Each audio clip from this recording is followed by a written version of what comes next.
Türkmenistan halk yazıcı Sapır Örayewoň söýgüp goşgusy bar. Yatma diýdiň, gije gündüz yatmadym. Gatna diýdiň, gije gündüz gatnadym. Asfalt ýoly ýüplük edip sapladym gara gözüňi. Endi maňa garaşma. Sen teşnesin öýdüp, çeşme bolupdym. Sen çeşmesin öýdüp, teşne bolupdym. Tasvirginem teşnelikden ölüpdüm. Gara gözüňi. Endi maňa garaşma.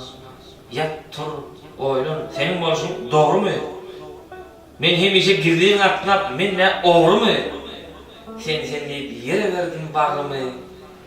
Gara gözüňi. Endi maňa garaşma. Ayna